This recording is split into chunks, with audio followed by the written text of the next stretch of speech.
Muy buenos días, el día de hoy junto a mis compañeros Emanuel Ávila Ramírez, estudiante de Ingeniería Química, Ricardo Andrés Cardenal Alvarado y mi persona Sebastián Hermos Monsalve, ambos estudiantes de Ingeniería Civil, vamos a presentarles el electromagnetismo, generación y distribución de energía eléctrica. Esto como sustentación del cuarto parcial de la asignatura de Física 2 presentado en junio de 2023. En cuanto a los contenidos, queremos abarcar la ley de Faraday, la ley de Ampère y la ley de Gauss, además de las ecuaciones de Maxwell. Esto porque nos van a servir como base para los modelos que les vamos a presentar más adelante, que pues contienen aspectos más de la ingeniería civil, pero que son leyes muy importantes en los que vamos a ver más adelante. Entonces, como primer punto, tenemos la ley de Faraday. Esta es una ley fundamental en el campo del electromagnetismo que establece la relación entre el flujo magnético y la generación de una corriente eléctrica. Fue formulada por el científico Michael Faraday en el siglo XIX. La ley como tal establece que el flujo magnético a través de una superficie cerrada cambia en el tiempo y se induce una corriente eléctrica en un circuito conectado a esa superficie. Esta corriente inducida es proporcional a la velocidad del cambio del flujo magnético. Como podemos ver, por ejemplo, acá en las imágenes de aquí a la derecha, pues a la hora de mover un imán por una bobina, pues genera cambios, ¿sí? Aumenta, disminuye, o si la dejamos en un solo sitio, pues permanece constante. En cuanto a la fórmula matemática, podemos encontrar el FEM, que se reconoce como tal la fuerza electromotriz inducida. También podemos encontrar la derivada del flujo magnético respecto al tiempo, y además de esto podemos encontrar el número de espiras. La ley de Faraday, como tal, pues tiene varias implicaciones importantes, como la explicación del funcionamiento de los generadores eléctricos y los transformadores. También, pues es fundamental en el principio del funcionamiento de dispositivos como los motores eléctricos y las bobinas de inducción, utilizando pues muchas aplicaciones tecnológicas. La ley de Ampere. La ley de Ampere es una ley fundamental en el electromagnetismo que establece la relación entre una corriente eléctrica y el campo magnético que genera a su alrededor. Fue formulada por el físico André-Marie Ampère y tiempo después fue el descubrimiento por Oersted en 1831. La ley de Ampère establece que la circulación del campo magnético alrededor de una trayectoria cerrada es proporcional a la corriente eléctrica total que atraviesa dicha trayectoria. Esto se conoce como la versión integral de la ley de Ampère. En su forma matemática, la ley de Ampère se expresa como la integral de línea del campo magnético multiplicado por el diferencial de longitud, y esto se iguala a la permeabilidad eléctrica en el vacío, la cual es una constante física multiplicada por la intensidad eléctrica que atraviesa la trayectoria. La ley de Ampère también tiene varias aplicaciones, como por ejemplo, se utiliza para calcular el campo magnético alrededor de conductores rectilíneos y en espiral con corriente. También se utiliza para determinar la fuerza magnética ejercida entre dos conductores paralelos con corriente. También, la ley de Ampère es una de las ecuaciones fundamentales de las ecuaciones de Maxwell. Se describen el electromagnetismo en su totalidad. La ley de Gauss es un artilugio matemático que se utiliza para definir el flujo eléctrico, que es proporcional, directamente proporcional, a la carga contenida en una superficie cerrada. Es inversamente proporcional a la permitividad del vacío. Justamente como podemos interpretar la ley de Gauss tanto para la electricidad como para el magnetismo, sabemos que debido a la no existencia del monopolo magnético, que es el equivalente a la carga eléctrica, igualamos la expresión hacia el flujo eléctrico se define como la integral de línea del producto punto entre el campo eléctrico y el diferencial de área, igualado a la carga que está contenida en esa superficie partida la permitividad del vacío. Por otra parte, decimos que el flujo magnético va a ser igual a la integral de línea de superficie cerrada del vector campo magnético por el diferencial de área igualado a cero, donde el flujo eléctrico se representa en newtons por metros partido coulomb, el campo eléctrico en newtons sobre coulomb, el diferencial de área en metros cuadrados, la carga encerrada en coulomb, y la permitividad del vacío es una constante física, la podemos presentar en coulomb cuadrado partido newton por metro cuadrado. Aquí presentamos un diagrama que ejemplifica la ley de Gauss para la electricidad. Las ecuaciones de Maxwell son el compilado general y fundamental de la física electromagnética clásica, justamente propuestas por James Clerk Maxwell, que relacionan a los campos eléctricos con los magnéticos, de tal manera que permiten entender el fenómeno de inducción electromagnética. O bien sea como un campo magnético variable induce un campo eléctrico y por consiguiente un campo eléctrico variable induce un campo magnético y así continuamente, lo que permite la generación de ondas electromagnéticas de las cuales vamos a hablar a continuación. Aquí a continuación presentamos a los personajes más importantes en relación a las ecuaciones de Maxwell. James Clerk Maxwell, por supuesto, Gauss, por parte de la ley de Gauss, Faraday y Ampere. Las ecuaciones de Maxwell son estas que presentamos en este apartado. Es la ley de Gauss para la electricidad, de la cual ya habíamos hablado, la ley de Gauss para el magnetismo, la ley de Faraday en su expresión general y la ley de Ampere modificada por Maxwell. Si a partir del desarrollo de las ecuaciones, entonces concluimos que el campo magnético pues induce a un campo eléctrico variable.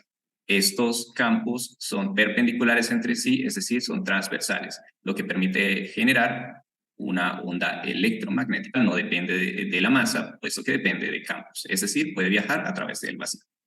La energía hidráulica es una forma de energía renovable que se obtiene del aprovechamiento del flujo o caída de agua. Se basa en el principio de convertir la energía potencial o cinética del agua en energía mecánica o eléctrica utilizable.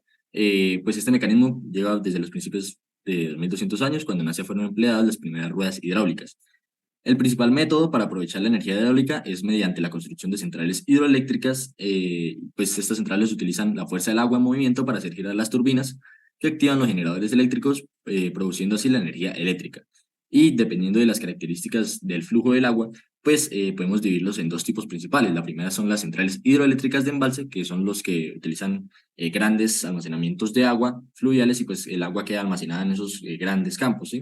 Y los otros son las centrales hidroeléctricas de pasada, que son donde se establecen en sitios como ríos o sitios donde hay un flujo de agua constante, sin movimiento constante. La generación de electricidad. Como sabemos, la energía eléctrica es un recurso supremamente fundamental para nuestra sociedad, pero podríamos preguntarnos de dónde viene esta. Resulta que la generación de electricidad es una actividad operada por un generador eléctrico, que es un dispositivo que permite transformar energía mecánica en eléctrica. El proceso que es contrario al que efectúa un motor, que convierte energía eléctrica en mecánica. Entonces, podríamos hablar de dos tipos de generadores. Uno de corriente alterna. La corriente alterna se define de manera sinusoidal. ¿Pero por qué ocurre esto?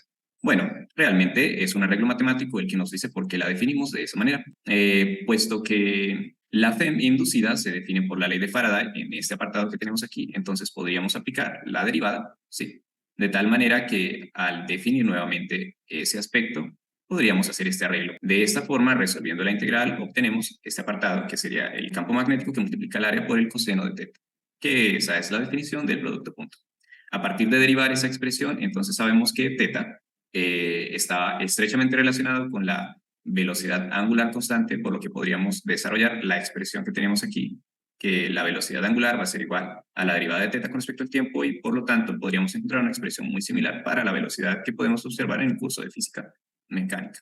Es decir, que tomamos por defecto a θ sub 0 como un ángulo de cero, por lo que podríamos reescribir nuevamente la FEM inducida como el campo magnético que multiplica el área por la velocidad constante angular que multiplica el seno de la velocidad constante por el tiempo después de haber desarrollado la derivada. Si tenemos más de una espira, entonces se aplica la proporcionalidad. La FEM inducida va a ser igual al número de espiras que multiplica el campo magnético que multiplica el área, que multiplica la velocidad angular por el seno de la velocidad angular en función del tiempo. De esa manera podríamos ver que la corriente alterna es sinusoidal.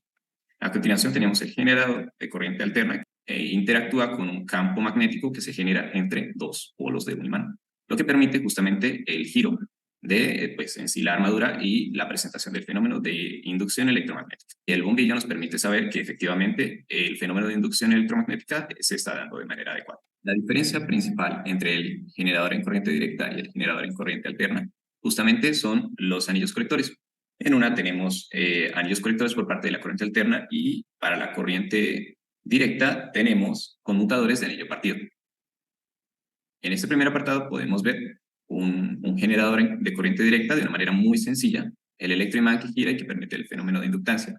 Aquí tenemos el rotor, que es un electroimán nuevamente, y en la segunda figura pues podemos ver un generador en corriente directa tal y como debería ser, un poco más completo, con un estator que se define como un bobinado, pero totalmente estático. En la figura 3 podemos ver la estructura física del generador en corriente directa. La energía eléctrica es transmitida desde la planta hidroeléctrica hasta la área metropolitana por medio de los transformadores que evitan la pérdida de potencia en las líneas de transmisión. Pero, ¿qué son los transformadores? Matemáticamente, el voltaje de salida es igual al número de espiras o vueltas de salida por la derivada del flujo eléctrico respecto al tiempo. El voltaje, el voltaje primario es igual al número de espiras primario por la derivada del flujo eléctrico sobre respecto al tiempo. Con esta fórmula podemos encontrar la relación voltaje suministrado en la secundaria sobre el voltaje primario es igual al número de vueltas secundario sobre el número de vueltas primario. Con la fórmula establecida de potencia igual a intensidad por voltaje, también podemos encontrar la relación de intensidad primaria por voltaje primario igual a la intensidad secundaria por el voltaje secundario. De esta manera encontramos la relación intensidad secundaria sobre intensidad primaria igual al número de espiras primario sobre el número de espiras secundario. La potencia es igual a la caída de voltaje. En este caso, lo que nosotros queremos es que la energía que pasa por los cables de electricidad llegue a nuestros hogares y no se disipe. De la planta eléctrica sale la electricidad y hay un transformador de subida que convierte los 12.000 voltios a 240.000 voltios. En la línea de transmisión de alto voltaje, esta se disipa y llega al transformador de bajadas o la subestación a 2.400 voltios y a nuestra casa llega con una caída de 240 voltios. Represa o planta hidroeléctrica Sogamoso. La represa de Sogamoso se encuentra en el río Sogamoso en el municipio de Betulia, Santander. Con una altura de aproximadamente 190 metros, es una de las represas más altas de América Latina. Su construcción fue completada en el año 2014, lo cual fueron aproximadamente 5 años de construcción. La principal función de la represa es la generación de energía hidroeléctrica y esta cuenta con una capacidad instalada de 820 megavatios. Estos están distribuidos en 3 turbinas tipo Francis, lo que la convierte en una de las plantas de generación de energía más grandes de Colombia. La construcción de la represa ha dado lugar a la formación de un embalse conocido como embalse de Tococoro. Tiene una capacidad de almacenamiento de agua de aproximadamente 5,1 billones de metros cúbicos y tiene una superficie de 7,4 kilómetros cuadrados. Algunos de los impactos ambientales que generó fue que se encuentra la inundación de áreas boscosas y la reubicación de algunas comunidades locales. Sin embargo, se implementaron medidas para que la mitigación y la minimización fueran menores. Algunos beneficios económicos fue que la represa ha contribuido al desarrollo económico de la región, generando y brindando energía eléctrica a miles de hogares y empresas en Colombia. Además, la planta de energía hidroeléctrica de Sogamoso ha ayudado a diversificar la matriz energética del país, reduciendo la dependencia de fuentes de energía no renovables. ¿Cómo funciona la represa? El agua baja desde el embalse que está acumulado y esta pasa por una turbina, la cual hace que gire la turbina con el generador. De esta manera, se crea de la energía mecánica, se pasa a energía eléctrica. Después de esto sale el agua por el desagüe y la energía eléctrica pasa por los cables de agua de alta tensión. La nueva composición accionaria de Isagen está conformada por un 57,61% de Broke Asset Management, que es una empresa canadiense, empresas públicas de Medellín con un 13,14%, fondo de pensiones del 12,38%, minoritarios del 9% y accionistas extranjeros con un 7,87% en posesión de Isagen.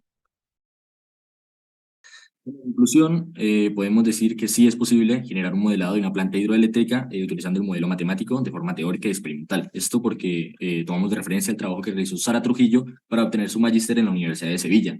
A pesar de que los contenidos teóricos de las leyes que les presentamos anteriormente pues se reducen notoriamente, porque pues las cochadas que vamos a ver ahorita pues contienen grandes procesos, pues de todos modos nos sirven de base para todo el trabajo que ellos realizaron. Como primer punto, pues lo que hicieron fue el modelado de una central hidroeléctrica, esto realizando una descripción de la segmentación del río y los tramos y la potencia, esto como para poder analizarlo un poco más a detalle. Además utilizaron modelados en MATLAB y Simulink, esto para pues, los diagramas de flujo y los procesos de producción, así como pues todas las cochadas que podemos ver aquí en la parte de acá. Y aquí por la parte derecha pues podemos observar todos los modelos matemáticos que ellos utilizaron, todas las fórmulas. Pues lo que se hizo fue una estrategia de control predictivo utilizando un modelo no lineal de la central eléctrica y pues se hizo como un seguimiento de 24 horas arrojando estos resultados. Entonces pues la línea azul que podemos ver acá es como tal la parte de los resultados esperados y con el modelo que ellos realizaron, la línea roja, pues arrojaron resultados muy favorables en cuanto a lo que ellos esperaban.